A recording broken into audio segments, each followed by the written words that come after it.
What is going on, everybody? We are live for week 17 in the season finale of the Cleveland Browns Tailgate Show. I want to thank you guys so much for joining me. Again, I'm your host, Sean Stevenson. It has been a great journey for us to be here. And even better, the Cleveland Browns are in a prime position to make their first playoffs since 2002. I'm excited. I hope you're excited. Make sure you guys go ahead and give me a follow on the social medias in the top right-hand corners. Facebook, Instagram, Twitter. Also, I will be having more articles on the upcoming weeks, hopefully with the Browns making the playoffs today with a win against the Pittsburgh Steelers. There are some other scenarios in which the Browns can make the playoffs, which I'll go over within the show.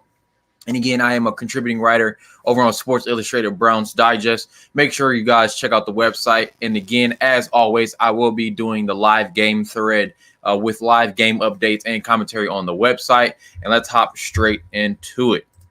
Again, the Cleveland Browns will be hosting the Pittsburgh Steelers at First Energy Stadium today.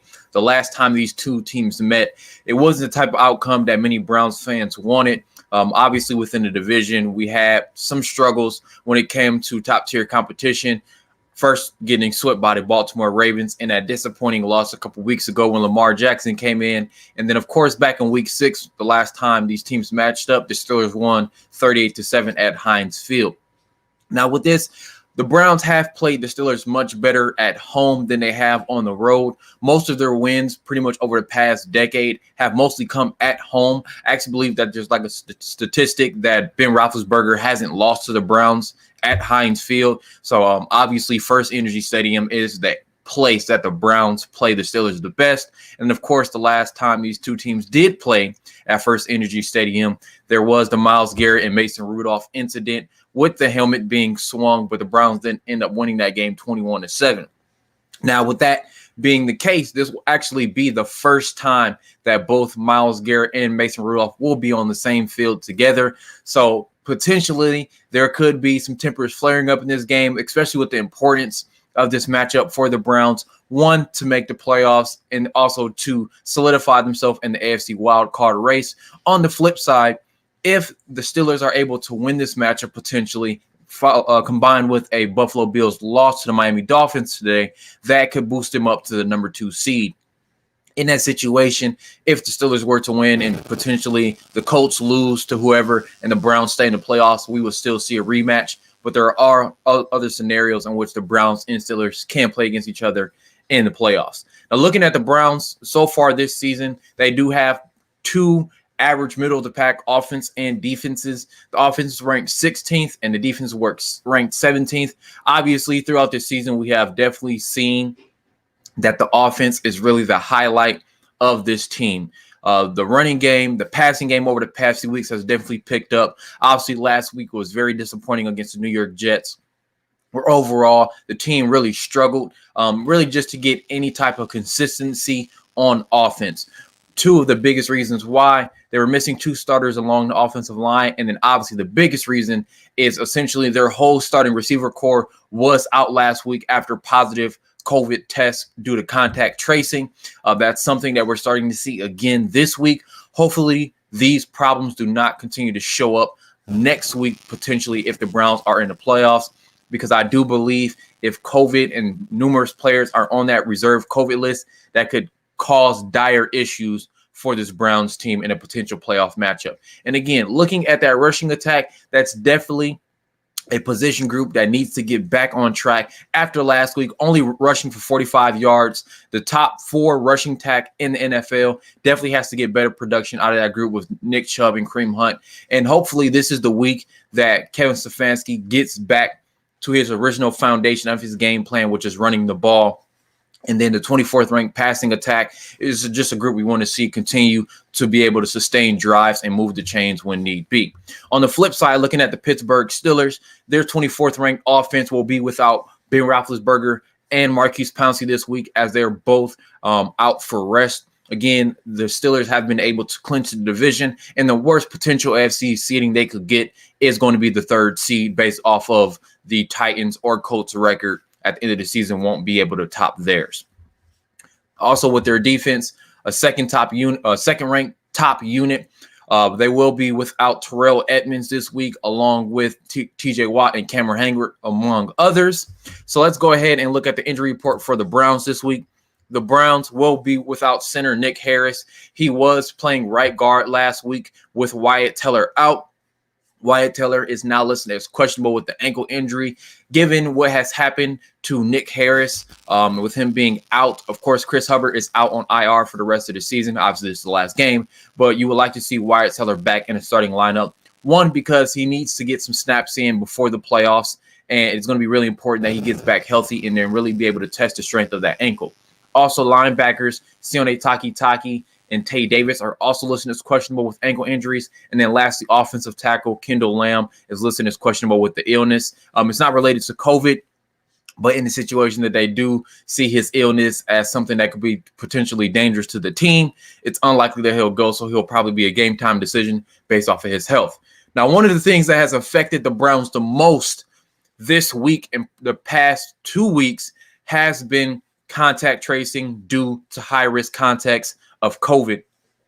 Cornerback Denzel Ward earlier this week tested positive, so he's going to be out this week and potentially out for the playoffs, depending on what type of positive test he did get. And then also cornerback Kevin Johnson will also be out this week as he's considered a high-risk contact of a positive test. So now you're looking at a situation where Terrence Mitchell, who was originally your number 2, is going to move into your number 1 without Denzel Ward.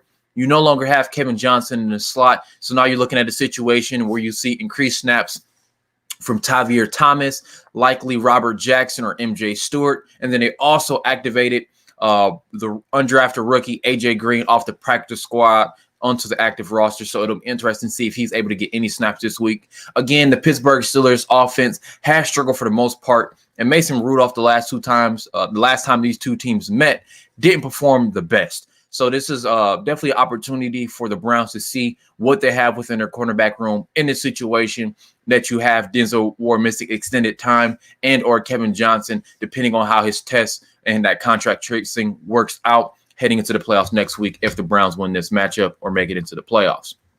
Also, on the flip side, you do have linebackers Malcolm Smith and B.J. Goodson also out on the reserve COVID list. One, Malcolm Smith, he tested positive this week alongside tight end Harrison Bryant. And then B.J. Goodson tested positive 2 weeks ago. So he's still going through that quarantine process. And hopefully, again, with the Browns winning, we would be able to get him back being the captain of that defense.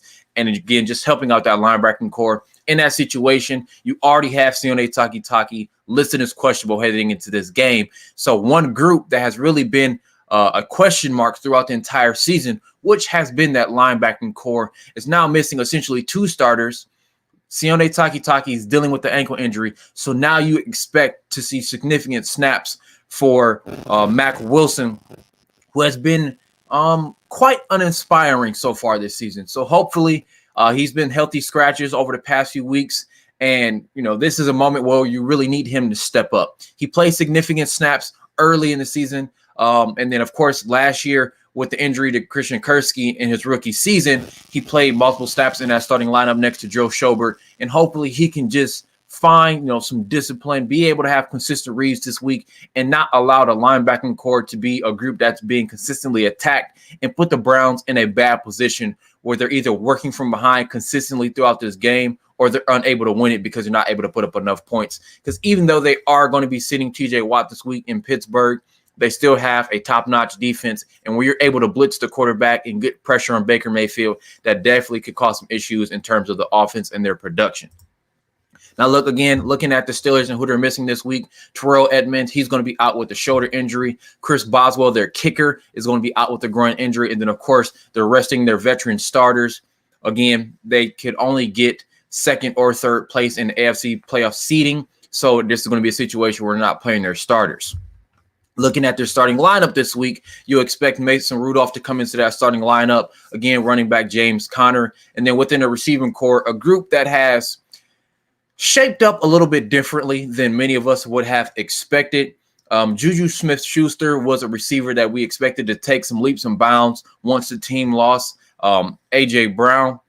But it's been a situation where Smith-Schuster has really shown he is more of a number 2 receiver than a number 1. Obviously, since losing A.J. Brown, he has not had as many 100-yard games since he was on the team. So he's definitely a player that took a step back for them. On the flip side, they have got a very big body receiver within Chase Claypool, who definitely gave the Browns some issues the last time these teams met back in week 6. And again, just being a bigger receiver, he runs a 4.4. He's a receiver with a Megatron tight end slight build with receiver speed. And again, with the Browns missing receivers on the outside, that could cause some issues if they're able to set up a game plan similar to what the Jets had last week, which really caused the Browns secondary to struggle due to miscommunications on the back end, something that the Browns can't afford to have this week and moving on into the playoffs again if they win. So pretty much from this point, I'm just going to make the assumption that, the Browns can win this game as I go through a lot of these topics.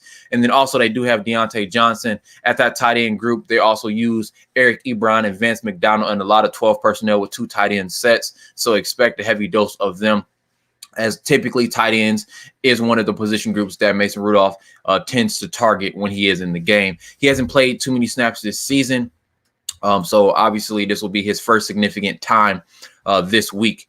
Looking at their offensive line, again, they're going to be without starting center Marquise Pouncey. In his absence, J.C. Hassenauer will be the player to step into that starting center role. They still have Alejandro Villanueva and Kevin Dodson. Again, he'll be at that left guard spot. Now, in their first matchup, they didn't have right guard David DeCastro. He's back, so he'll be in this matchup. And then also Chukwuma Okafor will be the starting right tackle. Looking at their defense, this is going to be a very different looking defensive front 7 for the Steelers compared to what we saw and what we're used to. No TJ Watt, arguably one of the best edge rushers in the NFL. So that's definitely a benefit for the Browns. And then also they're out Bud Dupree, who's done for the season with a torn ACL. So now you're looking at a little bit more pressure in terms of their starting 3.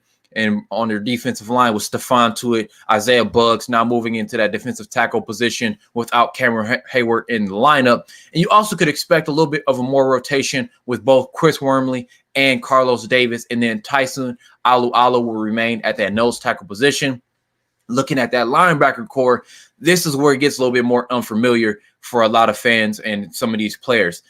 One of those edge positions, you have Olasunakami Andinel. He's going to be an outside linebacker playing that edge. Again, they do use a 3-4 with those stand-up rushing linebackers. He's not a player that has had a ton of snaps, had just over 100 snaps so far this season. So this will be his first significant snappage this week. So expect him to be lined up against either Jedrick Wills or Jack Conklin on the outside, also with Alex Highsmith. Now, Alex Highsmith is a player that they drafted this year out of Charlotte. He has had much more significant snaps this week, or over this season, but will have more significant snaps this week, and as he has had over the previous weeks since Bud Dupree has went out with that ACL injury. On the interior, no Devin Bush. He's on IR. He was in the week 6 matchup. So they have Avery Williamson, the player they traded for from the Jets, and then Vince Williams, who's been in that starting lineup since the beginning of the season. So again, looking at their secondary, Steven Nelson, Mike Hilton, Cameron Sutton are those top 3 corners for this team. There will be no Joe Hayden this week. He will be out for this week and the first week of the playoffs as he tested positive with COVID-19. Now, we're not sure how the contract tracing will work with the Steelers in terms of any high-risk contacts with Joe Hayden going into the following weeks, but that will definitely be something to monitor potentially if the Browns and Steelers match up. Looking at the back end of the secondary, they do have Marcus Allen stepping in at that strong safety spot and then wrapped up in that group with Minkah Fitzpatrick. Now, again, the Cleveland Browns, overall, their offense has really shown a different personality over the past few weeks. And one of the main reasons why is because of the performance of Baker Mayfield. So far this year, he's graded at a 79.8 overall passing or overall offensive grade, according to Pro Football Focus, and then an 80.4 passing grade. With next gen stats, he has averaged a 95.7 passing grade for the entirety of the season. Definitely an improvement over what he had last year, where we saw that sophomore slump, where some of the belief in Baker Mayfield and what he could be in terms of a franchise quarterback was questioned. Now, I can say that as Baker Mayfield has grown his confidence within this offense, understanding what his reads are, how to go through his reads, and being able to take the simple plays, whether it be a check down, whether it be understanding this player running across the field on bootlegs, on those play action passing, is really where Baker Mayfield has found majority of his success this season. One of the biggest turning points compared to what we saw last year to this year is his ability to take care of the football. Now, there have been some games early in the season where he did have some interceptions, but essentially since the bye week, we've only seen potentially up to 3 turnover-worthy plays, with one of them turning into an interception against the Baltimore Ravens. That's something that we want to see Baker Mayfield continue throughout the rest of his career. Looking at his season as a whole, he's been a player that's been able to refine that accuracy. One of the biggest things has been switching to his left foot forward in the shotgun, something that Alexander Van Pelt helped him with. One of the things that we talked about early in the offseason was the fact that one of Aaron Rodgers' best seasons outside of this year, where he's likely going to be an MVP candidate, if not MVP frontrunner, was with Alexander Van Pelt as his quarterback's coach. And Baker Mayfield has definitely took a step forward in terms of his mechanics. Obviously, we still want to see him grow within his poise inside of the pocket, making sure that he doesn't get back to that happy feet that we used to see early in the season and back towards the tail end of last year, where he didn't seem too confident in of just sitting and being able to slide in the pocket and being able to have consistent mechanics throwing from the pocket. Now, one of the things that Kevin Stefanski was able to change this year was noticing that, okay, he's not having as much success throwing inside the pocket with interior pressure coming to his face and consistent balls being batted down at the line of scrimmage. How do you combat that? You begin to design quarterback movement, allow Baker Mayfield to get on his rollout, use his legs, and deliver the ball on the move. His accuracy has been impeccable throughout the season, and that's something we want to see him continue to develop as his career goes on. Now, one of the questions that was really discussed this year was, how long does Baker Mayfield stay with the team? I feel at this point, what we've seen from Baker Mayfield and Kevin Stefanski and what they've been able to develop in terms of their chemistry, Andrew Berry, as the general manager of this team, should feel extremely confident going into next offseason and picking up that 5th-year option. Now you have 5 years of Baker Mayfield on his rookie contract before essentially next year, when you're in a situation of, does he prove to be worth that long-term contract? So we pretty much know for the next 2 years after this season, Baker Mayfield will be with this organization. Now the question comes to, can Baker Mayfield consistently grow within his offense, but not only grow as an individual player, but there's always been this question within NFL franchise quarterbacks is, do you make the players around you better? Now, we've heard the argument countless times, is Baker Mayfield better without Odell Beckham Jr.? Obviously, his numbers have increased, but it's really been about how he's had to spread the ball around rather than just going straight to Odell Beckham Jr. and then relegating the rest of the targets to Jarvis Landry. Now in a situation where potentially Rashard Higgins gets a contract extension, you see the returns of Kadero Hodge and Donovan Peoples-Jones next offseason. Now you start to ask yourself, what's going to happen with the contract of Odell Beckham Jr.? Do they keep him? Do they try to work a contract renegotiation? Do they trade him? How does this offense change? Because we've seen the situation of the front office allocating a lot of money to the offense and putting pieces around Baker Mayfield. But if you're going to be a franchise quarterback, you have to be able to make do with the pieces that you do have and make players around you better. If Baker Mayfield is able to do that, along with winning games and still putting up decent numbers, then we may be in a situation where he gets a long-term contract, and then we see Baker Mayfield with this team for potentially the next decade. But those are questions that we'll really have to answer within the offseason. Now, Baker Mayfield overall this year has improved. Last week, obviously, wasn't the type of performance we wanted to see from him or the Browns offense as a whole, but hopefully they'll be able to, continue to grow this week against the Pittsburgh Steelers and that tough defense, because Baker Mayfield throwing the ball 50 times and then only throwing the ball for 285 yards with no touchdowns, but also no interceptions, isn't a formula for success for this Cleveland Browns offense. They need to run the ball early and often, like they've done early in the season, get back to that physical style of football that really had them being one of the top teams in the AFC because they really focus on running the ball and forcing turnovers on defense.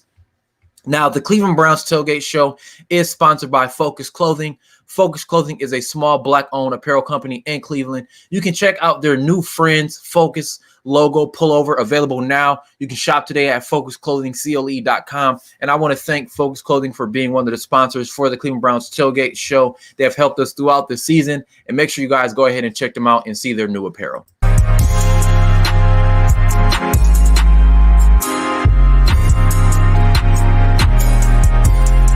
Said that t-shirt was only for the summer.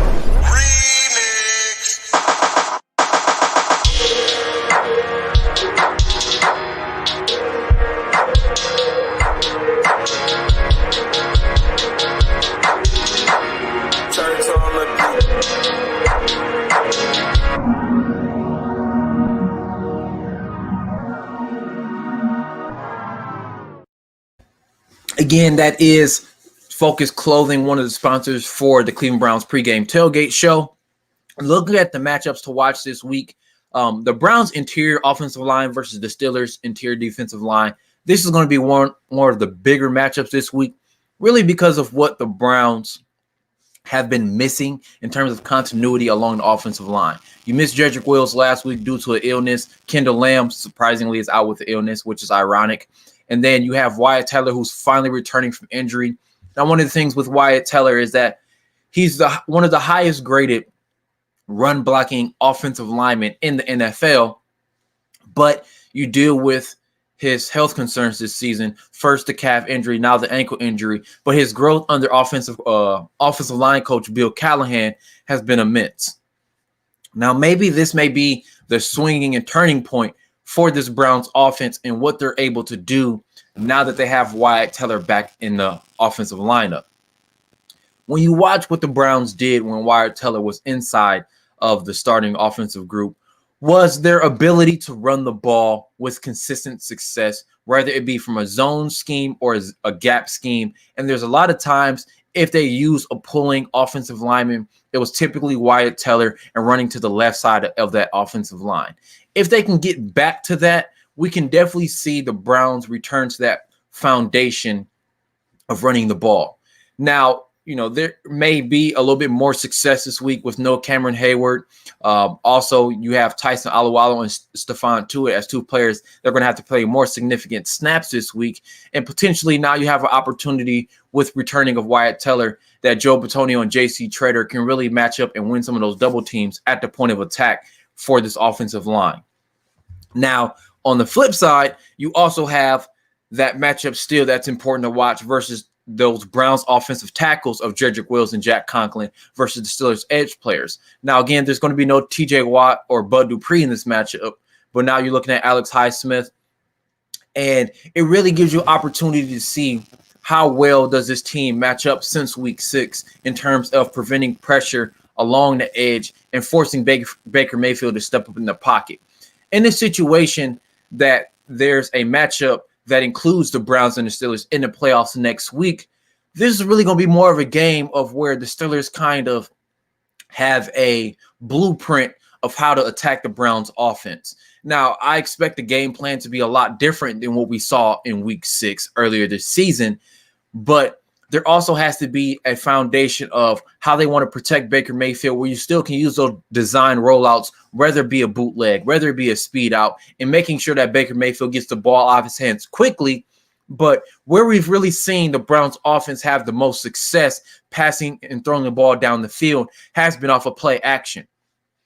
One of the hardest things to do is to throw the ball off of play action with teams that are very blitz heavy. Outside of the Baltimore Ravens, the Pittsburgh Steelers have the second highest blitz rate in the league. Now, with that being the case, and they send safety blitz, linebackers blitz on a consistent basis, now you need your offensive line to be able to pick up those blitz assignments and make sure that whatever Baker Mayfield has to do in terms of the pocket pre-snap, they're able to read. That was one of the issues that we really noticed last year within the Steelers front seven, was their post-snap movement based off their pre-snap alignment.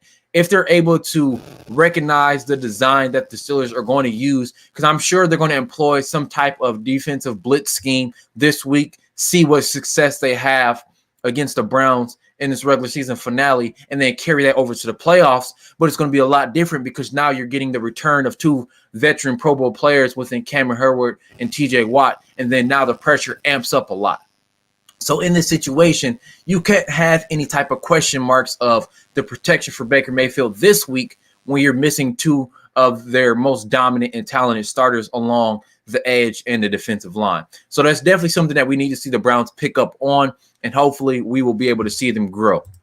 Now, lastly, the Browns receivers versus the Steelers corners. Again, the Steelers will be without Joe Hayden this week, but you look at last week where there was essentially none of the top four receivers in the starting lineup.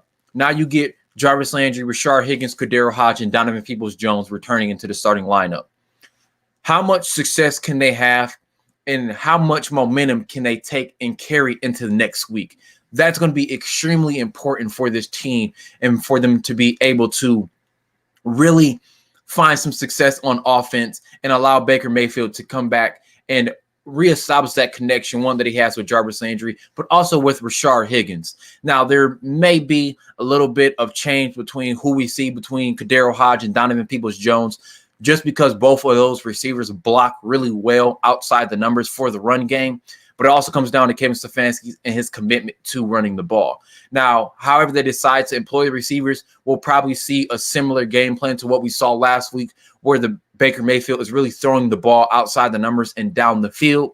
But again, it comes down to how that offensive line as a whole matches up against this Steelers front seven and how much time they can give Baker Mayfield to get the ball down the field and outside of the numbers. Now, 3 keys for winning this game this week: 1, play a clean game; 2, run the football; and 3, the defense has to step up simply. They need to force a turnover. They need to give the offense more opportunities and really take advantage of the matchup by the fact that you're playing Mason Rudolph this week. The last time these two teams met, Mason Rudolph threw the ball 44 times and had 4 interceptions to only 1 touchdown. He's only played 21 snaps this season. This is his first start of the year. He didn't play that well in numerous starts last year anyway. So this is definitely a situation where you need to see them really ramp up the pressure and getting after the quarterback and forcing turnovers. This Browns defense hasn't forced a turnover in over 3 weeks. That's something that needs to change, because where we've seen the Browns play at the highest level is when the Browns defense is forcing turnovers. Now, which Browns players need to step up the most this week? Now, this is something that will potentially carry over into the playoffs as well. And one of the players that I really feel has to have a big impact this week is Ronnie Harrison. You're already missing Denzel Ward, your number 1 corner. Now you're missing your slot corner, Kevin Johnson, due to reserve COVID. And the back end of your secondary has really been questionable for majority of the year. Ronnie Harrison was that one player that was that security blanket that really kind of turned the tide of what this defense was. He came in, he helped boost the amount of turnovers that were coming in, and really finally showed some decent play on the back end of that third level, that secondary. If he's able to bring this group back to that ball turnover heady group, now you feel a little bit more confident about what the Browns secondary can do without having Denzel Ward and Kevin Johnson in that starting lineup. We may be in a situation now that with Carl Joseph playing a little bit better in run support, Andrew Sendejo playing a little bit better at that free safety spot after struggling for majority of the year. Now you have Sheldrick Redwine. We may see a situation with defensive coordinator Joe Woods trying to compensate for what he's lacking in that cornerback group with a little bit more big nickel sets where you have 3 safeties on the field, or potentially 4, depending on how confident he feels about their coverage ability on the outside. These are the type of plays that have to be made on a consistent basis, because it really shows what the Browns will be able to do in terms of setting themselves up for success, not only this week, but again for the playoff matchup. These are the things that you need the Browns to answer this week in the situation that these COVID tests force players to sit out next week in a playoff matchup. How will defensive coordinator Joe Woods really be able to change his defensive game plan to more effectively cover tight ends, which has been an issue for the Browns defense for pretty much the past 3 seasons, regardless who's been at the defensive coordinator slot, because really of what they're lacking at linebacker. Now that you're missing, a lot of players in that linebacking core in terms of Sione Takitaki, because he's questionable with the injury, so he may be on limited snaps. You're already missing Malcolm Smith and BJ Goodson. So now do you see Karl Joseph come in and play more of that box safety / linebacker hybrid role, which you've seen Ronnie Harrison also do in Jacksonville. So Ronnie Harrison and Karl Joseph are really the 2 players that you really want to see step up the most because of their impact for this team in terms of the secondary, and then also potentially filling that void that's going to be left in that linebacking core and their ability to cover a tight end. Eric Ebron is a type of player where he hasn't really, rekindled the type of success he had with the Indianapolis Colts in terms of his receiving production, but he's still a red zone threat and someone that can get in the end zone. And again, Mason Rudolph is the type of quarterback that likes to target his tight ends. And if they're not able to get consistent coverage over the deep middle, that could cause, some concerns on that second level and third level of the secondary when they're already missing players on both sides of the cornerback and that linebacking group. Now, this is really one of the things that has puzzled me the most over the past few weeks as we have watched this team. What has really happened to this offensive game plan over the past few weeks where they've gotten away from the run so much? Now, I've somewhat noticed since that Jacksonville game that Kevin Stefanski feels more comfortable in the offensive game plan and Baker Mayfield's ability to run the game plan, but it's also, I feel like, somewhat clouded his judgment in terms of being overly reliant on the passing game. When you look at what he was able to do last year with Kirk Cousins, early in the year, they were running the ball a lot. And when you really look at what Kirk Cousins was doing, he was starting to throw the ball late in the season, when they started to get Adam Thielen back and Stephon Diggs. But now you're starting to see that replication for the Browns offense as Baker Mayfield got more confident in how to go through his reads, how to go through his progressions, and understanding which part of the defense he needs to attack. You've seen the Browns throw the ball a lot more and a lot more consistently compared to early in the season.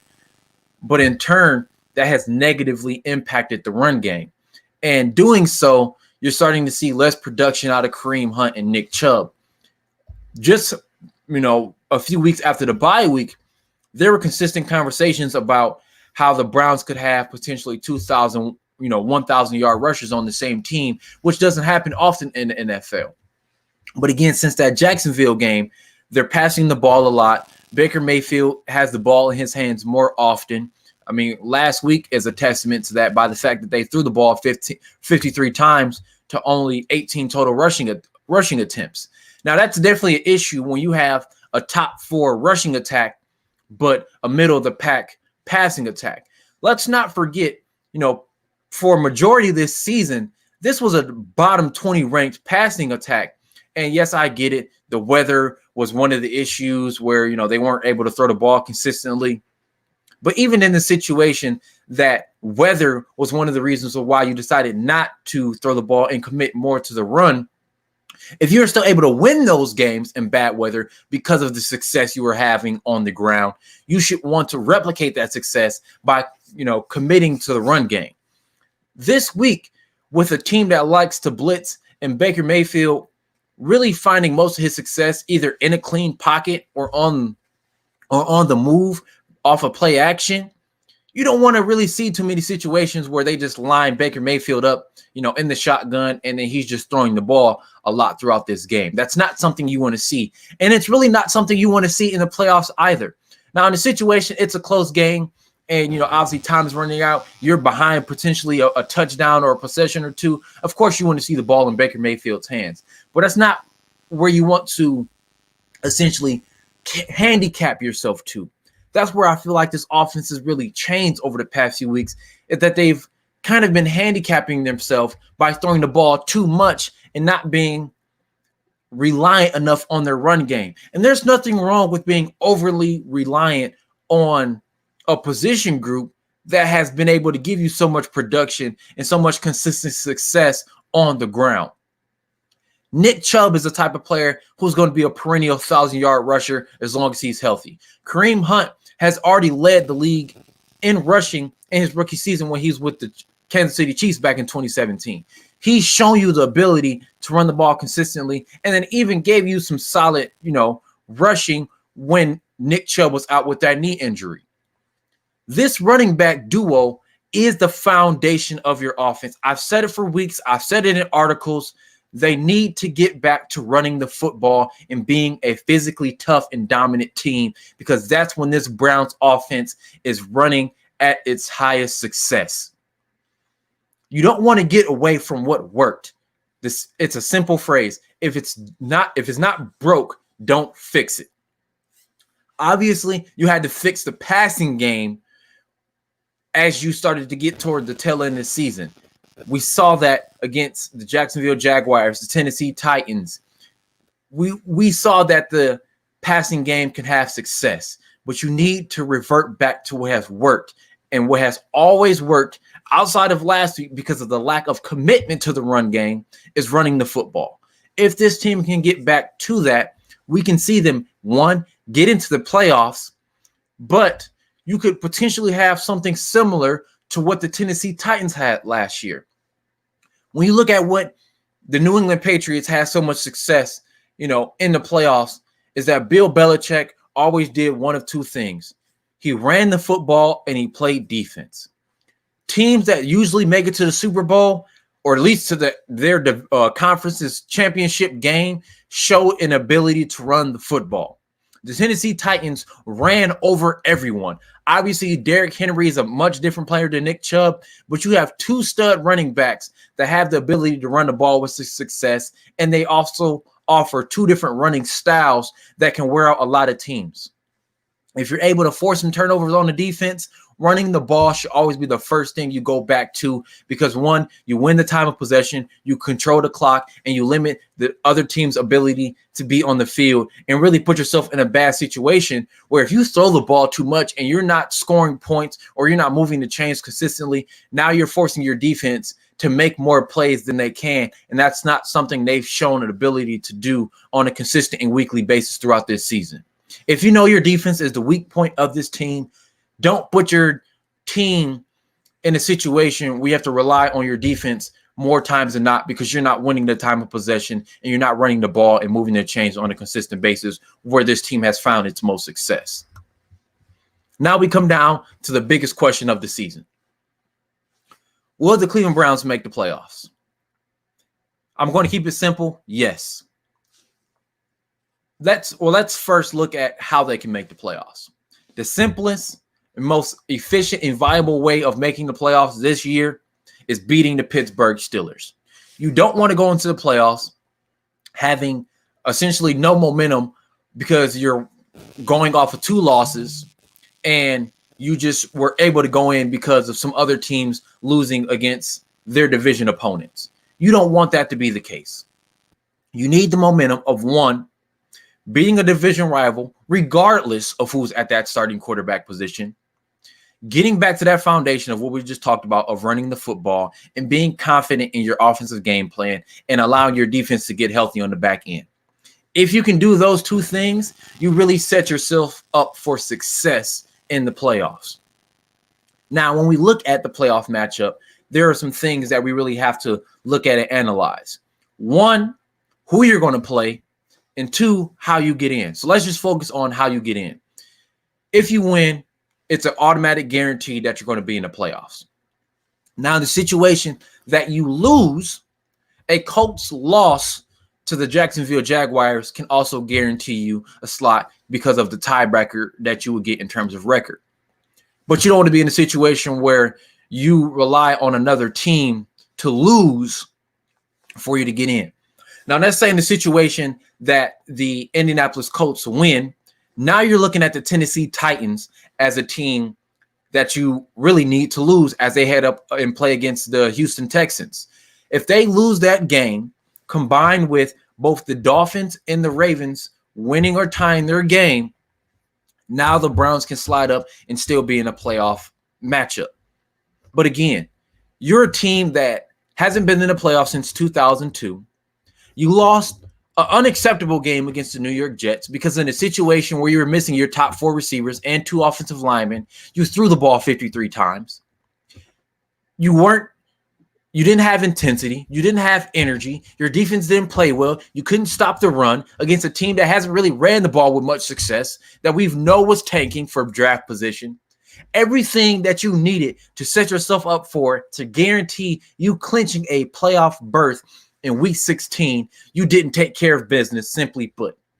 Now you're in a situation where you don't have the luxury of not playing to your strength. You play to your strength this week. You beat your division opponent. And in a situation that things work out in your favor, you could potentially be playing this team the following week. So this means you come out this week and you play with high intensity. You play fast. If you make a mistake, you better hit somebody in the process. Your defense has to force a turnover. Point blank, period. Mason Rudolph is not a good quarterback. He's not. If the man had 4 interceptions against a worse defense last year, there's absolutely no reason why you can't force one this week. And you have to, because if you don't force the Steelers to get off their game plan this week, how do you expect to potentially beat them with Ben Roethlisberger coming back? Now, yes, the Steelers' offense has struggled up to this point, and it's just somewhat a surprise that they don't see Ben Roethlisberger playing because of the struggles they've had over the past 3 weeks. But the Browns defense already has so many question marks that they can sit their starting quarterback and still not be at a significant disadvantage because of what the Browns are missing on the back end. You have to establish yourself as a top-tier team, and that begins with what you're able to do in terms of your offense, your defense, and winning this game. Don't rely on other teams. The last time that happened was in 2007 where you needed the Colts to win the game. They sit Peyton Manning at halftime. Now you're sitting at 10-6 and the only 10-win team that's not in the playoffs. You don't want to be in that situation again this year. You have an opportunity to change this team's future and to really change the culture that the Browns have had. It all starts this week with a win, get momentum, and get into the playoffs. Now, again, the Cleveland Browns Tailgate Show is brought to you by Sports Illustrated Browns Digest. Excuse me, wrong filter. The Cleveland Browns Tailgate Show is brought to you by Sports Illustrated Browns Digest. You can check out the website every day for team news, game day threads, and featured content at si.com/NFL/Browns. Again, make sure you guys check out the website. I'll have a live game day thread as I update about the game with constant updates and commentary throughout this game. Now, looking at the playoffs, what team would be the most favorable playoff matchup? In this case, I would definitely say it's going to be the Pittsburgh Steelers. One, because you can see how your team matches up this week. And then again, they've already had struggles over the past 3 weeks with their offense. And they also lost to the Cincinnati Bengals just a few weeks ago. Now, they did have a comeback win against the Colts, but again, their offense has already struggled up to this point. And with you having a defense that hasn't really played up to par compared to, top-notch offenses, you don't really want to be forced in a situation where your defense is going to place you on a shootout and you're going against a team with a really good defense. So the most favorable matchup would be the Pittsburgh Steelers. Now, how can this happen? The Steelers are currently the 3rd team in the AFC. They can't get any lower than that. So you want to see a situation where either likely where the Tennessee Titans just win their game and they're in. Then you need the Buffalo Bills to beat the Dolphins. In the situation that the Buffalo Bills beat the Miami Dolphins this week, since they play against one another, and the Browns win this game, so we're going to go off the assumption that the Browns win. The Buffalo Bills beat the Dolphins. They now fall to the 7th seed. That boosts the Baltimore Ravens up to the 5th seed, and they'll now play the Tennessee Titans in this scenario, and the Browns now move up to the 6th seed. In that situation, now that there's only the 1st seed is the team that gets the bye, you're now faced with the 3rd seed and the 6th seed, which would be the Steelers and Browns. Obviously, the Browns will be playing the Steelers in Heinz Field as they have home field advantage. But what better opportunity for the Browns to, one, guarantee themselves a playoff berth by beating the Steelers, matching up against the Steelers at Heinz Field in the following weeks in the playoffs, and then potentially winning that game. We've already talked about earlier in the show that Ben Roethlisberger hasn't lost to the Browns at Heinz Field in his career thus far, or at least in the past decade. In that situation, one, you make history by beating Ben Roethlisberger at Heinz Field. You get a win in the playoffs. And then, of course, you're moving on to the divisional round where you could potentially be playing against either the Baltimore Ravens or the Kansas City Chiefs, depending on who wins. But in that situation, you're now setting yourself up to really turn the tides of this franchise's misfortune, one against the Steelers, but also in their ability to get to the playoffs and then to win a playoff game. Even if they lose in the divisional round, you still had the opportunity to beat the Steelers in week 17, play them in the wild card and potentially win that game and beat your division rival twice.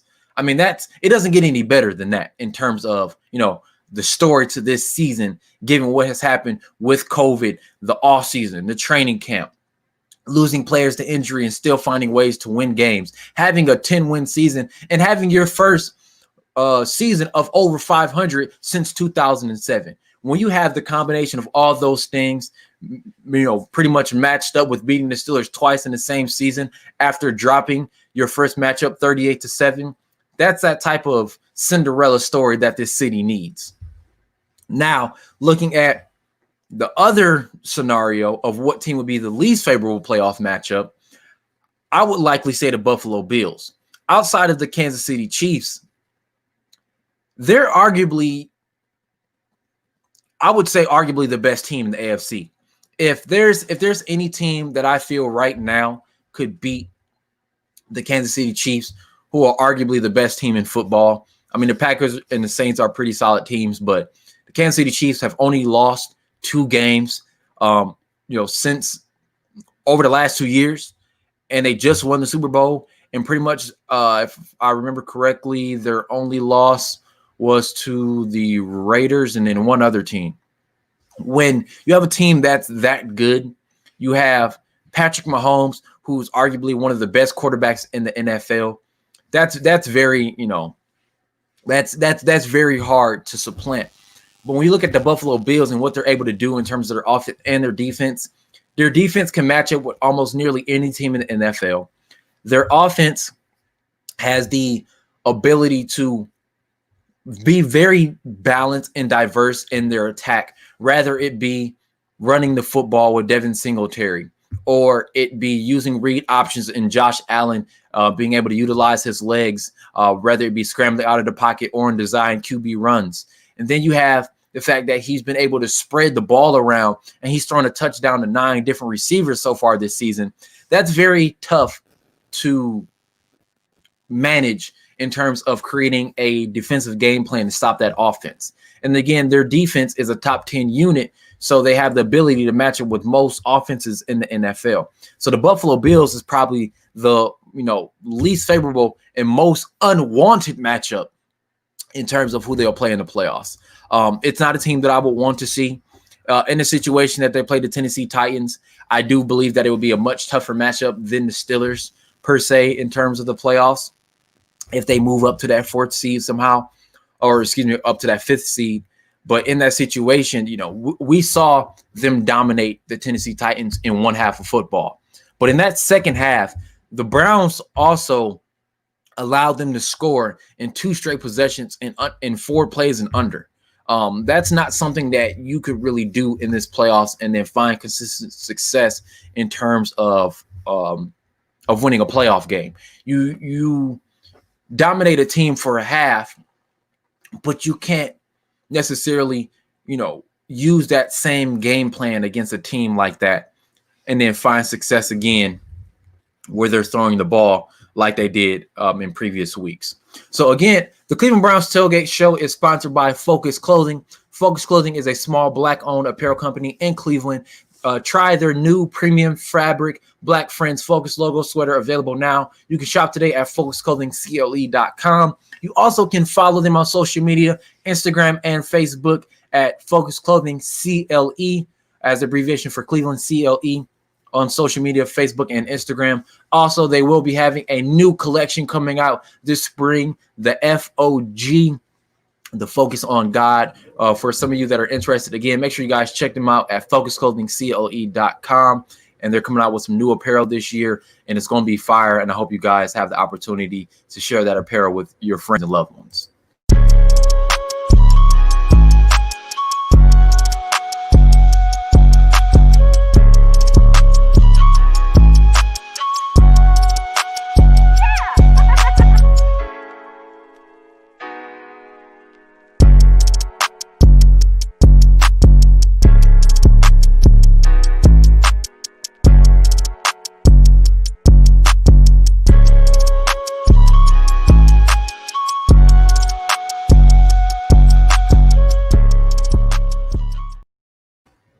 Again, that is Focus Clothing. Make sure you guys go ahead and check them out. So we're going to get into our last few topics of the show. And again, I just want to thank you guys so much for this opportunity to be with you on a weekly basis to cover the Browns.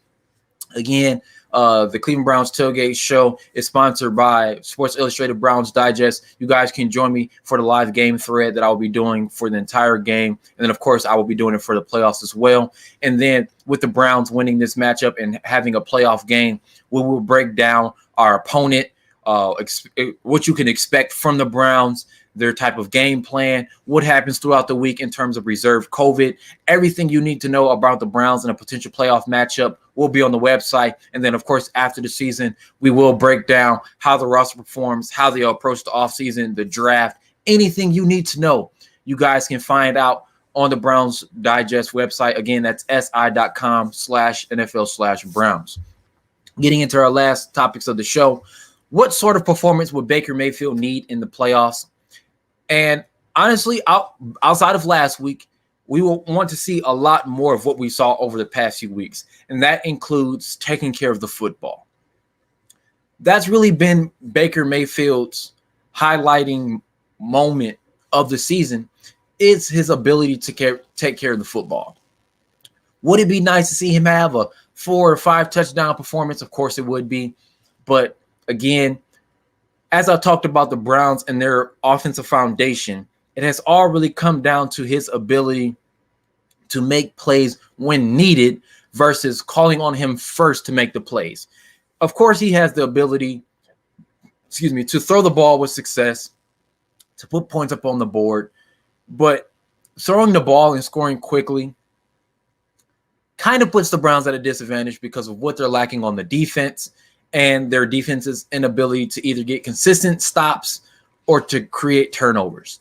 When you can't do that on defense, it gets very tough for you to really grow and be able to establish, a type of intensity or toughness against another team.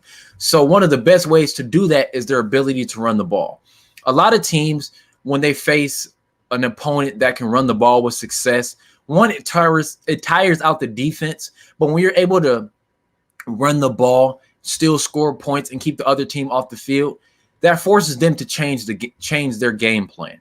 And that's really where the Browns have been at, their best, when they force other teams to play, to their game plan compared to vice versa, when the Browns aren't playing, to their immediate strength, which is running into the football.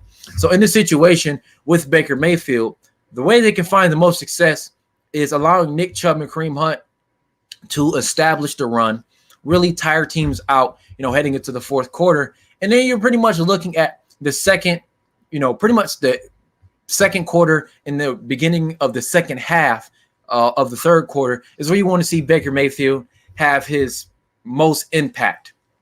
And that will be really throwing the ball, being able to get deep shot plays down the field off of play action, of course, not forcing turnovers or fumbling the ball, something that he was really having issues with last week. And we've kind of seen it sometimes over QB sneaks, is him fumbling the ball. But if he's able to take care of the football and then get deep shot plays and then have a couple passing touchdowns, that's really all you would really need to expect from him in order for the Browns to get a playoff win. But again, it all comes down to the commitment to running the football. And that leads right into our next topic is Kevin Stefanski prepared to take this team over the hump? Now, it's a lot different for a head coach, one who's a rookie head coach in his first coaching gig ever. You look at the fact that they had a shortened offseason. He's never been in this situation before.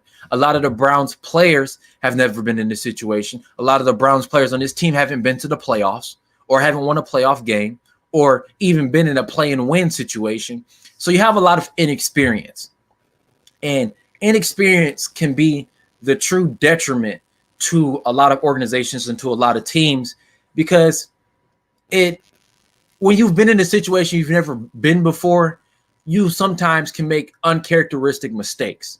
And that could be a situation of playing away from your strength. In this situation would be throwing the ball too much. You're in a matchup already where the Pittsburgh Steelers blitz. They have the highest blitz rate or second highest blitz rate of any team. They have the lowest QBR rate, second lowest QBR rate for quarterbacks in the NFL. They have the lowest quarterback completion percentage in terms of passing in the NFL. So you have a team that doesn't match up well against throwing the ball. So in that situation, if you throw the ball too much and you don't rely on your run game to really establish your momentum and that physical toughness that you need to win this type of divisional matchup to get into the playoffs, and then potentially playing against this team in the playoffs, you're not going to find too much success unless you rely on what works. And early in the season, when you listen to Kevin Stefanski and a lot of his press conferences, he was always this calm and collected person of, we're running the football. This is what works. We're going to be a dominant team on the ground. We're going to control the time of possession, and we're going to stick to what we know, which is running the football, allowing play action, and having that marriage of the run and pass. Unless they decided to have a divorce that we didn't know about, there hasn't been too much marriage of the run and pass, especially last week. You can't have 53 passing attempts compared to 18 rushing attempts, especially where you're going against the New York Jets. This week, you're playing against a team that matches up better when it comes to running the football. You have a quarterback in Mason Rudolph that doesn't throw the ball with success on a consistent basis. This is his first start of the season. He's only played 21 snaps, and the last time you played against him, he didn't play well. So your first thought should be is run the hell out of the football and win the time of possession. If you do those two things, you set yourself up for success. And then if you win this matchup, you want to replicate what you did this week and early in the season when you won 4 games in a row. Then you come out the bye week, you win another 4 games in a row. When you do those things based off of running the football, run the football. It's that simple. If that's where you find the most success, you run the football, you do it on a consistent basis, and you allow yourself to do what works, and you do it on a consistent basis. Kevin Stefanski is a great coach. He's done a lot in his first year. The fact that he even has the Browns in this position really shows his ability to cultivate a locker room, to be a good coach and understand a game plan. I could say outside of last week, the Las Vegas Raiders was one of the only games where he just simply got out-coached. In a close game where you needed to change the game plan, he didn't. Last week, he was missing his whole starting receiver room, and he changed his game plan in a way that he thought was going to work against a weaker team, but he didn't have a commitment to running the football. Now you have essentially your starting offensive line back. You have your starting receiver group back. The only tight end you're missing is Harrison Bryant, but you still have David Njoku, who's a solid tight end option. You have your offense, a quarterback. Run the football. Allow your defense to get aggressive, because when the other team has limited opportunities on offense, they typically have to throw the ball more because the Steelers run offense is horrible. It's the worst in the league, and they have no commitment to running the football. Now, you might see that a little bit more because there's no Ben Roethlisberger, and they have to have some type of resemblance of a run game in the playoffs. So you might see them run the ball a little bit more. Now you have an opportunity where you get back to the foundation of winning that time of possession and controlling the clock and what other teams can do on offense, where your defensive coordinator and Joe Woods can be more aggressive. That's what we need to see from them. If they can do that, that may be enough to take the team over the hump. Now we get to the final topic of the show. And do the Browns have what it takes to win a playoff game? Do they have the talent? Yes. Do they have the coaching staff? Obviously, if we got to this point where the Browns are even fighting for a playoff spot and are still in the playoff hunt at that 7th spot this year. Now it really comes down to what personnel do they have heading into that playoff matchup. Without Denzel Ward, it's going to be extremely tough for them to win a playoff matchup because of their secondary and so many question marks. If they're not able to get pressure up front like they've been able to get early in the season with Myles Garrett and that rushing attack. If they're able to get some pressure with Myles Garrett and Olivier Vernon, Sheldon Richardson, then you're looking at a defensive group that can really help change the tide of a game by getting after the quarterback and potentially forcing turnovers. If they're able to force turnovers and run the ball and limit what other teams can do and play a clean game on all 3 phases, offense, defense, and special teams, then it's Browns team, granted being the matchup, I believe have the ability to win a playoff game and potentially make a playoff run depending on how much momentum they can build, especially with being able to force turnovers. If they can force multiple turnovers, then I do believe that this Browns team has what it takes in order to win a playoff game. So again, I want to thank you guys so much for joining me for the Cleveland Browns Tailgate Show. Again, the Cleveland Browns Tailgate Show was brought to you by Sports Illustrated Browns Digest. Make sure you guys give me a follow on social media. That's at SHWN Stevenson on Instagram, Facebook, YouTube, Twitter. Also, if you guys will be interested, if you subscribe to my YouTube channel, I will have a new sports talk show series over on YouTube that you guys can check out after the season is over. I am a big Lakers and Cavs fan, so we'll be talking about some basketball. If you guys like UFC, mixed martial arts, MMA, we'll talk about that, potentially some boxing, but just different sports shows that you guys can enjoy if you would like to just see more of my face and as I grow my portfolio. And my score prediction for this week is going to be the Browns 24, the Steelers 17. Close game, but also just the Browns' ability to get back into the winning column is going to be huge. Make sure you guys check out the Sports Illustrated website at si.com/NFL/Browns. And again, thank you for joining me for 16 weeks of the Cleveland Browns pregame tailgate show. We will see you guys in the offseason. Go Browns, and we'll hopefully be able to see you in the playoffs.